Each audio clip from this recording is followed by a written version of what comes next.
ஒரு important question sir. இன்னைக்கு இவ்ளோ ட்ரீட்மெண்ட்ஸ் இருக்கு. இவ்ளோ ப்ராடக்ட்ஸ் இருக்கு. எனக்கு வந்து ஒரு ட்ரீட்மெண்ட் ஆர் ப்ராடக்ட் நான் போய் சூஸ் பண்றதுக்கு முன்னாடி, எல்லாருமே அவங்க கிட்ட சில கொஸ்டின்ஸ் கேட்டுட்டு அத சூஸ் பண்ணணும் அப்டின்னா, எந்த மாரியான கொஸ்டின்ஸ் தனக்கே கேட்டுக்கணும் சார்? அதான் அந்த ப்ராடக்ட் இப்ப நீங்க வந்து என்ன பொறுத்தவரைக்கும், நீங்களே ஒரு ப்ராடக்ட்ட சூஸ் பண்ணாதீங்க. பண்ணாதீங்க. ஃபர்ஸ்ட்டே அது. ஃபர்ஸ்ட் ஆஃப் ஆல் அதுவே தேவையில்ல. You consult a doctor. The doctor suggests a product then you use that. Okay. இந்த ப்ராடக்ட் அப்படிங்கிறதே வந்து அது என்ன, அது எது, எப்படி அந்த ப்ராடக்ட்டுங்கிற வார்த்தையை நீங்க எதுக்கு யூஸ் பண்றீங்கன்னு தெரியல. ம். ப்ராடக்ட் எல்லாமே மெடிசின்ஸ் தான். ஸோ ஸ்கின்னுக்கு நம்ம யூஸ் பண்றது எல்லாமே மெடிசின்ஸ் தான். இதெல்லாம் காஸ்மெட்டிக் ப்ராடக்ட்ஸ்ங்கிறது வந்து மெடிசின் இல்லாதது அப்படின்னு கிடையாது. ம். காஸ்மெட்டிக் ப்ராடக்ட்ஸ்லயும் மெடிசினல் இன்கிரீடியன்ட்ஸ் இருக்கு. ஸோ அதனால நீங்க வந்து ஒரு ப்ராடக்ட்டை வந்து ஒரு டாக்டர் சஜஸ்ட் பண்ணாதான் அந்த ப்ராடக்ட்டை யூஸ் பண்ணணும். ம். இப்போ நீங்க மத்தபடி நீங்க வந்து ஒரு ப்ராடக்ட்டை நீங்க சூஸ் பண்றீங்கன்னா, அது ஒரு ஷாம்பூவா இருக்கலாம், ஒரு சோப்பா இருக்கலாம், ஒரு ஒரு ஃபேஸ் பவுடரா இருக்கலாம், ஒரு சன்ஸ்கிரீனா இருக்கலாம், ஒரு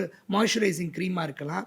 அது ஒரு மைல்டா நமக்கு டேமேஜ் ஏற்படுத்தாத ப்ராடக்ட்டா அப்படின்னு பார்க்கணும். ஆனா அது மைல்டா டேமேஜ் ஏற்படுத்தாத ப்ராடக்ட்டான்னு உங்களுக்கு எப்படி கண்டுபிடிக்க தெரியும்? உங்களுக்கு அந்த நாலேட்ஜ் இல்ல. ஸோ அதனால நீங்களாவே ஒரு ப்ராடக்ட்டை சூஸ் பண்ணவே வேண்டாம். ஒரு டாக்டர் சஜெஸ்ட் பண்ற ப்ராடக்ட்டை யூஸ் பண்ணுங்க. நீங்க அன்றாடம் யூஸ் பண்ற சோப்பு, ஷாம்பு அதெல்லாம் நான் சொன்ன மாரி பிஹெச்ச பார்த்து யூஸ் பண்ணுங்க.